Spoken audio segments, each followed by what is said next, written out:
I'm Senator Jen Olson, and with me is Senator Kathy Saltzman. The two of us chair a working subcommittee of the Senate Education Committee on literacy. And our mission is to improve the opportunities for all of our young people to excel and succeed in reading. And we recently had a hearing within our Senate work group, and it was very, very powerful because parents came and told their stories as well as students. And what was very interesting about this hearing is that it really expressed the frustration that families and students have seen when effective reading strategies are not used. But what was most hopeful and what really encouraged us was the fact that we also heard about the solution. We want you to hear these stories, and you will hear them speaking about the 5 strands of reading. What is most important about this is that this is not a partisan issue.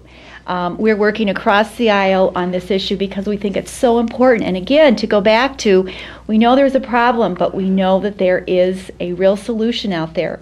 And that's going to be our mission in the next legislative session, is making sure that our colleagues are aware of the opportunities that are there to really improve achievement for all students across the board, and that's what this is really all about. I've been long convinced that of the importance of reading, and when young people do not have it, there's a toll in discouragement, in humiliation that affects them throughout their life. We have in statute right now that we are to include these strategies within our schools. And Senator Olson, you always say, and we mean it. And we really mean it. And that's what's really important here, is that we have the policy. We just have to make sure that our schools and that our colleges and that our teachers understand that we're here to empower them to make these things happen. And that's going to be our discussion moving forward. Well said.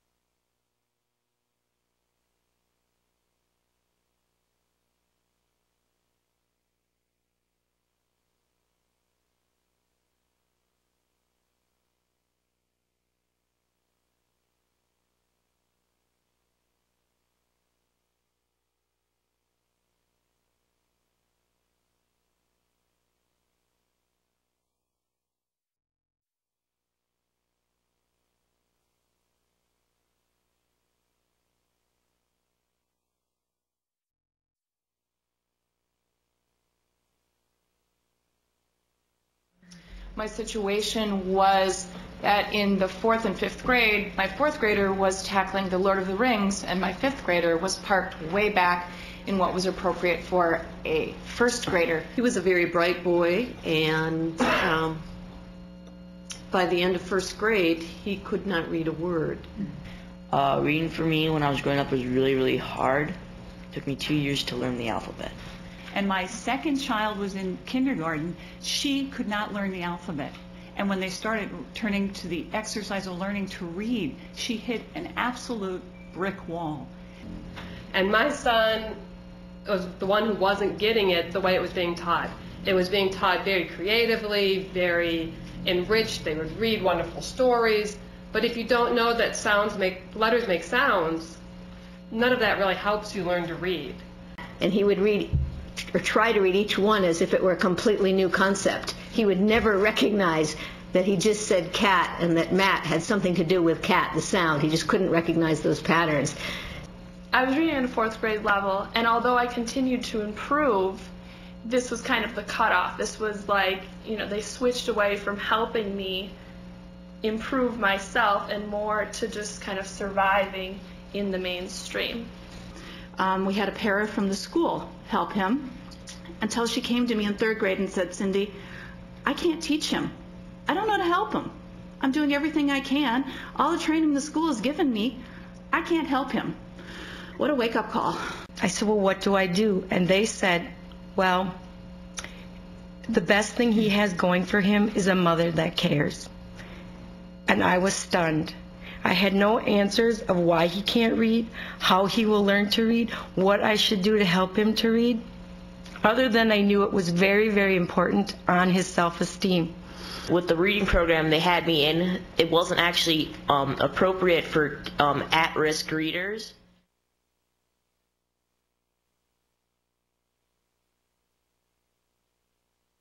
And the pain in her experience, even today, could bring tears to me. It was exquisitely painful.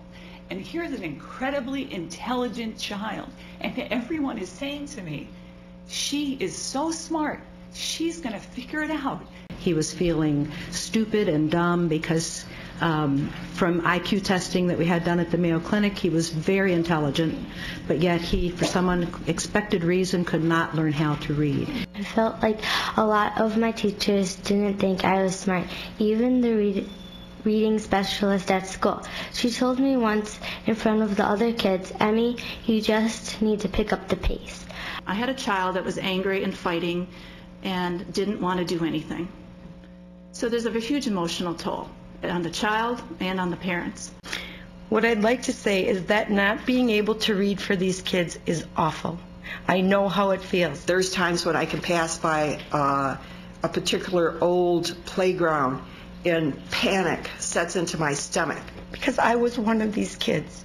And I'm 43 years old and I still have tears. Acting out is preferable than having other students think that you're dumb. And the problem is you yourself feel like you're dumb. He has since told me that he feels he is stupid and dumb. He has been since diagnosed with a reading or an anxiety disorder relating to school, because when he is not in school during the summer, these symptoms go away. But simply put, when kids don't have their educational needs met in the classroom, more often than not, by no fault of their own, they are made mentally ill. And when we would try to read with him, he would physically have reaction, and he would get really hot. And so we would be reading very simple books, and by the time we would get to the end, he'd be in his underwear and sweating because he was having a physiological reaction to the stress of trying to do it. And this once bright-eyed, giggling, happy little boy was crying every day, would rather go to bed at 5:30 than struggle getting through his reading. Homework was taking an hour to an hour and a half each night, ending in tears, frustration for her and for us. By the middle of second grade, he would come home from school, throw his backpack across the floor, and he would crawl up under our dining room table and sit in the fetal position. He didn't want to do homework. He was fighting at home. I was losing my child.